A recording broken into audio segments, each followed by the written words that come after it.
We're coming to you from Bonane in South Kerry, and we're here to see something of life in this area in times gone by. The fact is that tourism is now a year-round business in this country. However, there are places that don't have as many visitors as they'd like, and that was the case here in Bonane, where the community felt that visitors were passing them by. So they decided to do something about it, to attract visitors to their part of the country. And Maria Malarkey has this report now on their efforts. Situated amid the rugged grandeur of the Kerry Mountains, the Valley of Bonane is a beautiful place, consisting of woodlands, lakes and mountain scenery. The valley's perimeter is surrounded by the Shehy and Caha Mountains, and the village itself is located on the main road between Kenmare and Glengariff. Because the residents of Bonane realised the potential of their area, the Community Council came up with a plan to encourage tourists to visit the village.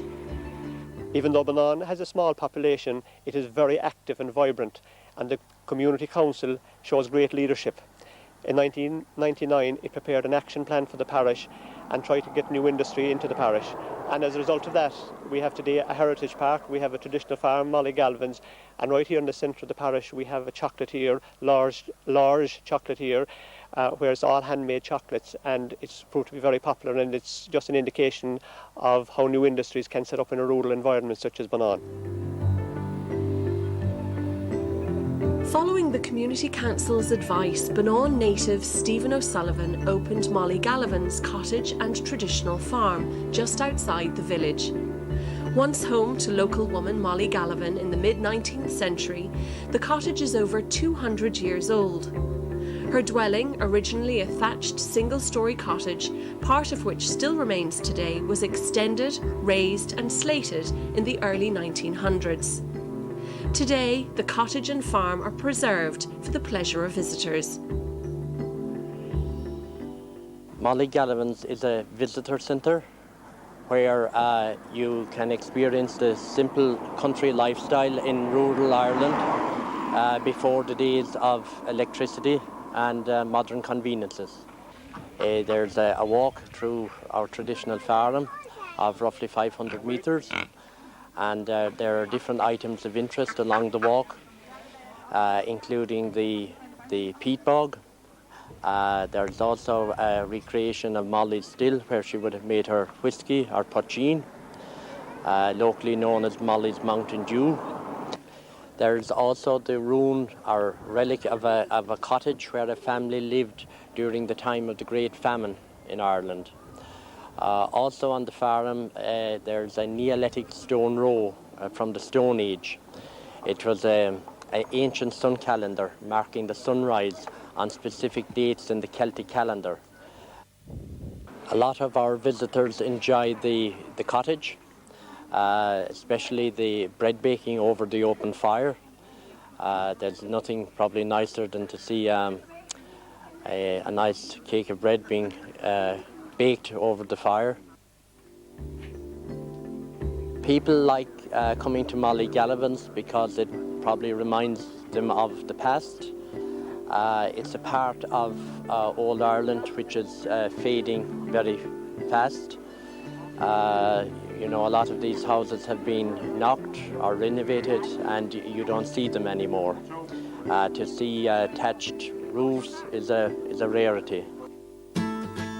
The Community Council's action plan for the parish didn't just stop at the opening of Molly Gallivan's.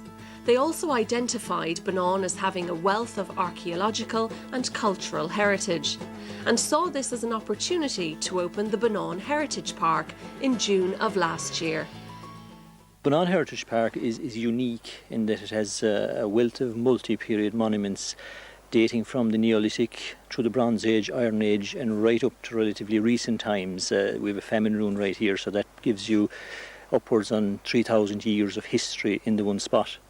And that makes it on par really with the likes of the Cady Fields or the Boyne Valley.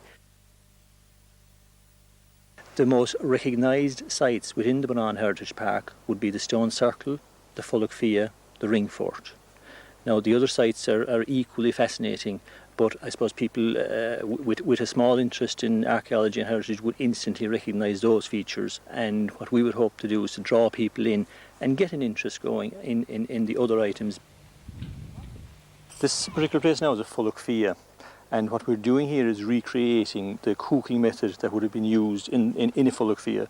Now, Fulloch Fia is primarily a cooking pit, an ancient cooking pit, and what we have here is the stones are being heated, and stones are then moved into the water, and they will heat the water, and when the water is hot enough, you put your meat into the water, and that in turn will cook it. Now, Maria, you're in for a treat today, you know. So Denny's opening cutting the straw from the bacon at the moment now, and you I'm sure will be highly impressed with the flavour of this. And here's our piece of bacon now, and as anyone would see, it's quite well cooked. Right, Maria, you have the honour of being our taster for this evening, and I'm sure you're going to enjoy this. Is it safe? Of course it is.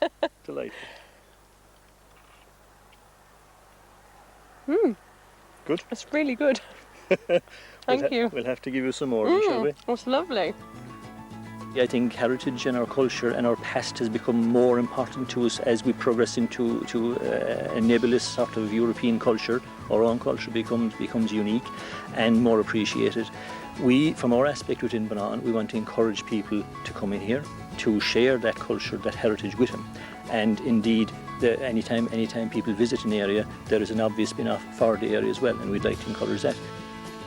With Molly Gallivan's cottage and traditional farm, the heritage park and a chocolatier all now based in Bonane, the community are really trying to encourage tourists to visit their picturesque village and appreciate a culture and heritage which is very important to the people of the area. And just to let you know that the attractions here at Bonane are open all year round. And that brings us to the end of Nationwide for this evening. We'll be back with you on Friday, 7 o'clock, RTE1. Until then, from Bonane in beautiful South Kerry and from everyone on the Nationwide team, Iho Hagwiv, agus Gudéisih Slán.